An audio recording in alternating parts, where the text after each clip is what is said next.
안녕하세요. 세미나 발표 시작하겠습니다. Recursive Language Models 논문을 기반으로 기존 LLM과 RLM의 차이를 긴 입력 처리 관점에서 설명하고 제가 직접 구현한 것까지 발표하겠습니다. 오늘의 핵심 메시지는 하나입니다. 긴 입력을 잘 처리하는 문제는 컨텍스트 창을 늘리는 것만으로 해결되지 않는다. RLM은 입력을 프롬프트에 계속 쌓는 대신 외부 환경, 즉 REPL에 둔 채 모델이 필요한 부분만 꺼내보게 해서 추론 방식 자체를 바꿉니다. 먼저 기존의 LLM이 긴 문서에 약한 이유부터 정리하겠습니다. 보통 긴 문서를 요약하거나 찾기, 정리, 조합 작업을 시키면 우리는 이 문서 통째로 프롬프트에 넣습니다. 그런데 이 방식에는 두 가지 문제가 생깁니다. 첫 번째, 토큰 한계 문제입니다. 이제 길이가 길어지면 그냥 못 넣거나 잘라 넣게 되는데 그 순간 중요한 근거가 빠질 수도 있게 됩니다. 두 번째, 컨텍스트 오염, 주의력 분산 문제입니다. 길게 넣을수록 모델이 어디를 봐야 할지 결정하기 어려워지고 실제로는 핵심을 놓치거나 엉뚱한 부분에 과잉 반응할 수 있습니다. 특히 이 슬라이드에 적힌 것처럼 길이 문제뿐 아니라 작업, 작업 복잡도가 커질수록 실패가 더 빨라집니다. 그래서 논문이 제안하는 관점이 바뀝니다. 긴 입력을 억지로 컨텍스트에 담지 말고 외부 환경에 저장해두고 모델이 필요한 부분만 탐색하여 가져오게 하자입니다. 즉, RLM은 긴 입력을 프롬프트 내용이 아니라 외부 환경의 데이터로 취급하는 방식이라고 이해하면 가장 직관적입니다. 이제 오해할 수 있는 부분을 한 가지 짚고 넘어가면 여기서 말하는 프롬프트는 저희가 이제 LLM을 설계할 때 어떤 식으로 하여라 라는 그 프롬프트가 아니라 저희가 실제로 그 LLM 즉 뭐 GPT 같은 걸 사용할 때 넣는 저희의 질문을 프롬프트라고 지칭합니다. 이제 제가 아까 말했던 것처럼 LLM에다가 어떤 식으로 행동하여라라고 지침을 주는 거는 이제 루트 프롬프트라고 따로 코드 레벨에 구현되어 있는데 그 부분은 이 논문에서는 직접 다루진 않습니다. 이제 이 슬라이드는 RLM이 실제로 어떻게 굴러가는지 기존 LLM과 결정적으로 다른 지점을 요약합니다. 이제 핵심은 세 가지입니다. 긴 입력을 컨텍스트에 쌓지 않고 환경에 저장하는 것입니다. 이제 환경을 아까 REPL이라고 하였는데 이제 REPL은 이제 쉽게 설명하면 여기선 그냥 환경과 통용된다고 이해하시면 되고 이제 read, eval, print loop의 줄임말로 저장된 텍스트를 조회하고 코드로 잘라보고 결과를 출력하는 대화형 실행 환경을 뜻합니다. 이제 중요한 포인트는 입력이 모델 컨텍스트 밖에 있다는 것입니다. 여기 보시면 이제 빨간색 화살표로 LM에 이제 X가 쳐져 있는 걸 볼 수 있을 텐데요. 이제 저희가 기존에 사용하는 방식은 이제 저희의 입력을 LLM 자체에 넣는 것이었습니다. 하지만 여기서 보시면 여기 이제 환경에다 프롬프트를 넣은 걸 볼 수 있죠.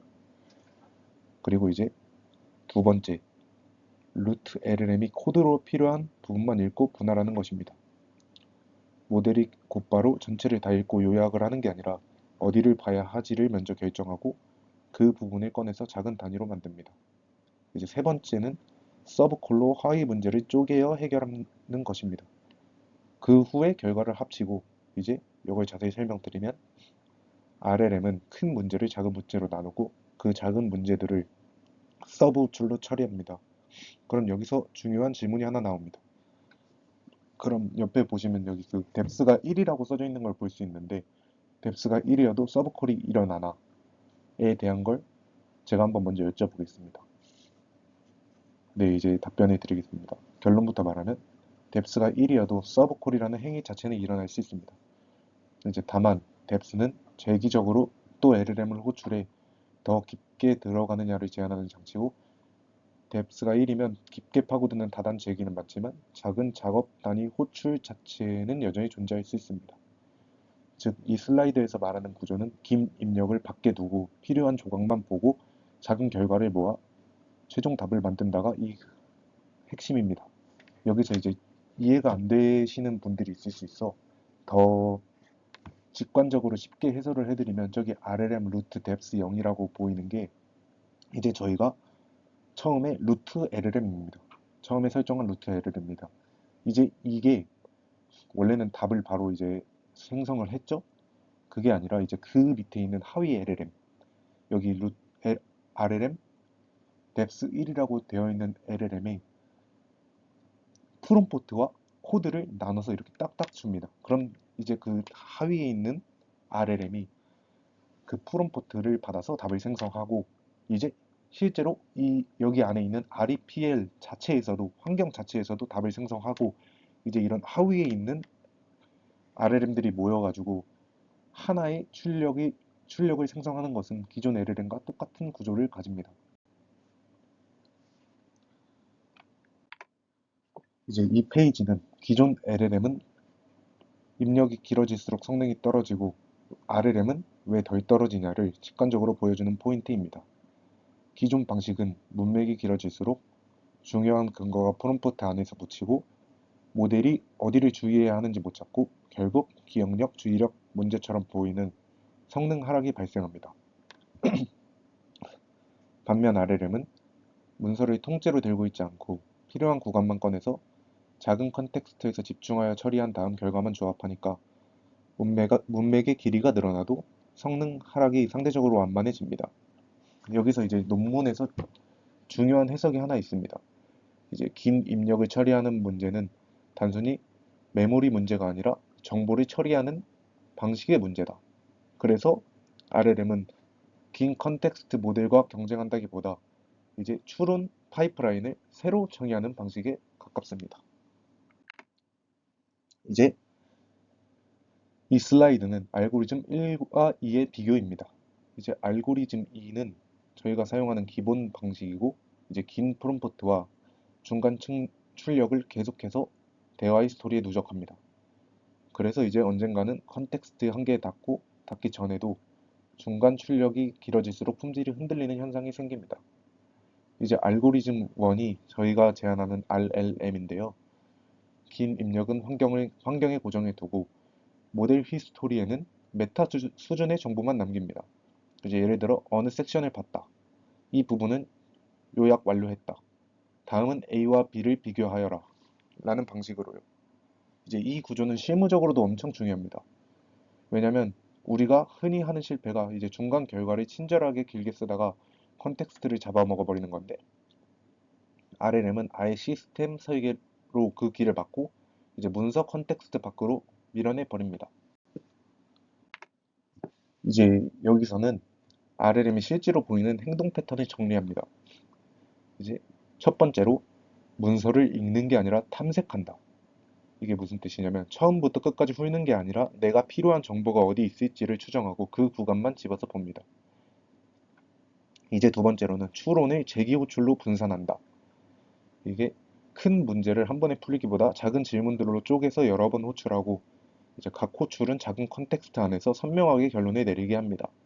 이제 세 번째로는 서브콜의 결과를 누적 조합해서 긴 최종 출력을 만든다. 입니다. 최종 답변이 길어져도 그 길이는 프롬프트 히스토리가 아니라 결과 조합에서 나옵니다. 즉, 이제 뎁스는 이제 서브콜의 존재 여부가 아니라 이제 재기 깊이의 상한선이므로 이제 뎁스를 더 깊게 할수록 더 좋은 답변을 낼 수 있다가 이 논문의 이제 추후 연구 과제였는데 일단 이 논문에서는 이제 뎁스를 1로 하는 모습만 보여주고 이제 뎁스를 1로 하였을 때도 이제 좋은 성능을 낼 수 있다 정도로 보여주고 있습니다. 이제 그 비교를 메인으로 가져가겠습니다. 이제 이 슬라이드에서는 장문 입력에서 RLM이 얼마나 이득이 있는지를 요약합니다. GPT-5 같은 프론티어 모델은 기본적으로 강하지만 이제 입력이 길어지고 특히 찾기 정리 조합이 섞이면 성능이 내려갑니다. 이제 RLM이 좋아지는 지점은 정확히 그 포인트입니다.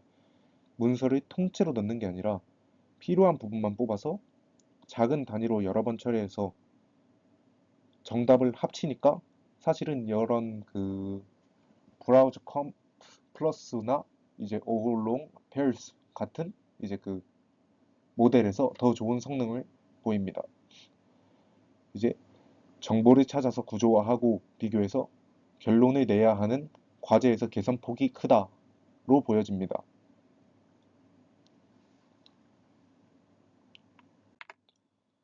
이제 RLM은 서브콜이 늘어날 수 있고, 이제 그러면 호출 횟수 증가, 비용 분산, 이제 지연 변화 등의 문제가 생길 수 있습니다.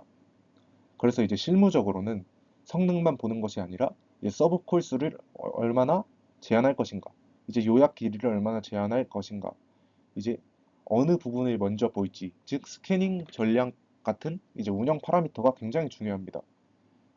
그래서 이제 제가 실제로 구현한 거에서 말씀드리겠습니다.